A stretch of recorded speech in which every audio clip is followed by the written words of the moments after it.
Hello, and welcome back to another round of Black Girl Magic Book Chat. After all of these many months, we haven't done this since March. If you're new here, my name is Larissa. I'm an African American Resource Center coordinator, and typically in October, I read horror and thriller novels by Black and African American authors. This month, though, we are going to be reading books by our 2024 Sankofa Freedom Award winner, Terry McMillan. I am so incredibly excited for her to be in Tulsa on February 9th. Save the date. And so I'm excited to be able to get to read some of her work and share it with you all. So I'm taking a break from my horror novels to kind of bring you some books by Terry McMillan, some that I have never read before, a couple that I have, a couple that you probably have heard about, and just kind of chat with y'all about them, reading them through an adult lens. Because the first time I read them, I was probably too young to be reading them. So first up, I Almost Forgot About You. Isn't this cover incredible? Also, I feel like I have a dress that looks just like that.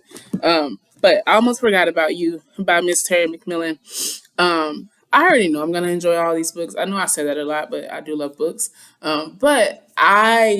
This book, I had a great time reading it. It's not super long, and I kind of got through it pretty quickly. Because I liked it a lot. So, I Almost Forgot About You follows Dr. Georgia Young. She's in her 50s. She's twice divorced. She's got two adult daughters. She's got two best friends, one who's a little bit of a better friend than the other one. But she's got a great job. She's an eye doctor. She's got a big, nice house. But when we meet her at the beginning of the novel, she's feeling a little bit restless. Her job is boring. It makes her money, but it's not something that she necessarily enjoys. She's got other passions. One of her daughters, who's got two kids of her own, is seemingly having marriage troubles. And the other daughter is in college and can't decide kind of like her major and is kind of going through boy issues of her own. One of her ex-husbands has moved back to town. The other one's out of prison. So she's just kind of like, what is happening in my life? And so one day she goes to work and she finds out that an old crush of hers from college had died. Randomly, his daughter ends up in her chair. And they kind of talk a little bit and she figures out, oh, this was the daughter of this man that I had a crush on back in the day. And she finds out that he passed away. And so this kind of brings to the front for her, like, hey, life is short. Like, this person was my age and now he's gone. And so her answer is to upend her life a little bit. And one of the ways that she decides to do that is to look up all her old boyfriends and almost boyfriends on Facebook and ask them why they loved her and why they didn't work out and kind of what was it about her that got their attention. So readers are taken on a journey with Georgia as she interacts with these men in various capacities. And we learn a lot about her. We learn about how she was during the time that she was dating these men.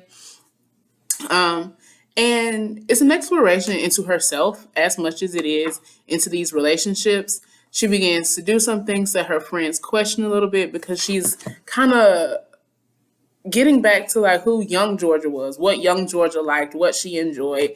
And so at one point she books a solo train trip and her friends are like, what in the world are you doing? She considers quitting her job and leaving her practice. She gets back into furniture creating and interior design and stuff like that because she's really artistic, and she starts looking into that again. And so we kind of see her go from this kind of downtrodden, maybe, like she's kind of, like I said, she's restless. She doesn't know what to do with herself. And then we see her start to blossom a little bit as she figures out who she was and how that can still be true for who she is in this moment.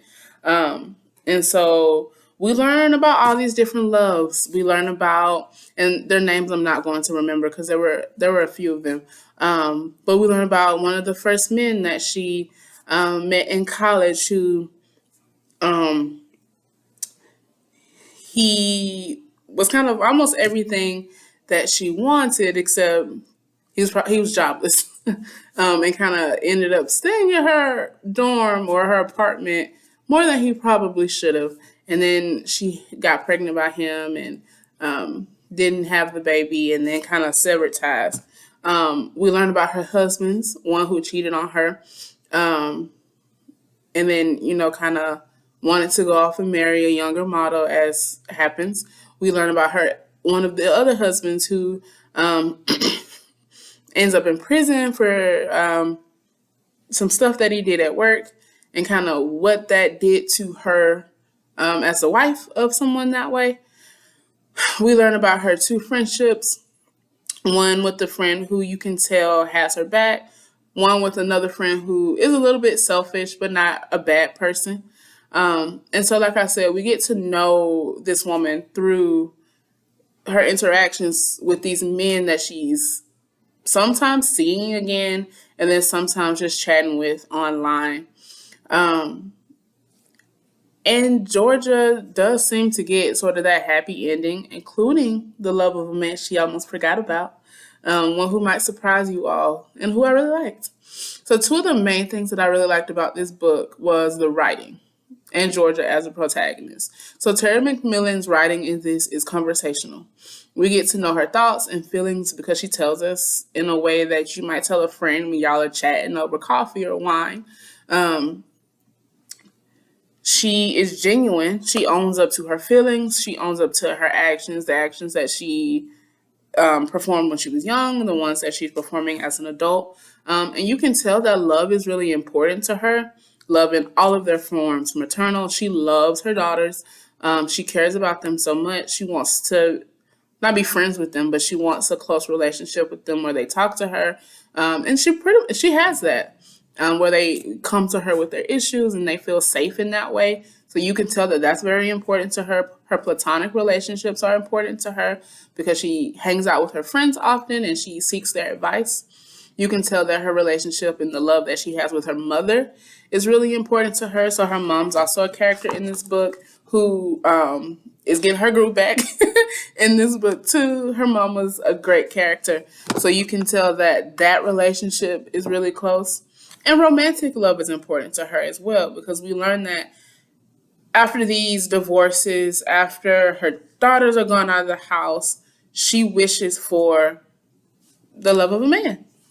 And there's nothing wrong with that. And so she kind of talks about wanting to get to know herself again so she can know what it is that, I guess, has kept her from some sort of sustaining love, and in what ways she can achieve that. So I like the messages in this book, that change has no time limit, that self-discovery is not just meant for young people, especially when who you are is a result of the decisions that you make when you are young, and unsure about what you're doing. Or if you even know what you're doing something to make other people pleased, or to make other people proud, such as her job that she has chosen. Of course, a doctor in the family, everybody's going to love a doctor in the family, but that wasn't her passion. And it talks about rediscovering what you're passionate about.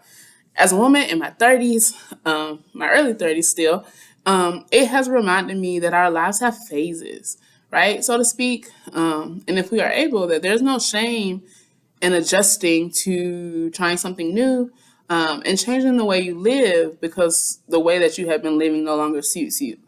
I think so often we get pushed into this idea that we need to have our lives figured out at 18, at 20, at 25, which quite frankly is ridiculous. And so when we make those decisions at that age, and then we grow up and we see that the life we led may have been good, but not necessarily what we were hoping for, it doesn't mean that we have to stay in this space of, oh, I didn't actually do what I wanted to do, but this is my life. You can wake up when you're 56 years old and say, hey, I have the capacity to change my life, or I have the capacity to adjust some things in my life, and I'm going to do that.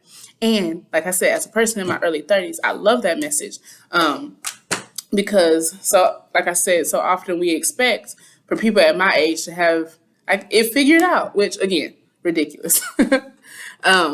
So I know I didn't talk a whole lot about the plot, but I didn't want to because I feel like if I did a lot of plot talking, I would tell the book, and I don't want to. I want y'all to read it, but know that the message in this book is spectacular. The writing is really, really good, and it's like I said, it's a maybe not so much a quick read, but an easy read, so you just flow right through it. So all this book is available to you at your local branch. It is also available on the Libby app, which is actually what I read it on. So if you are an ebook person, because you can't see like me, go ahead and check that out on your Libby app.